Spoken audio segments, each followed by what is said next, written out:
তো দেখো আমি রেডি হয়ে গেছি, আর এই যে কেক মানে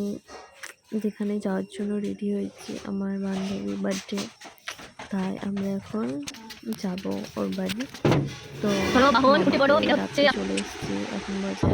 চললাম আমরা এখন বান্ধবীকে নিয়ে বেরিয়ে পড়লাম বাবা চিঠি আমাদের স্পেশাল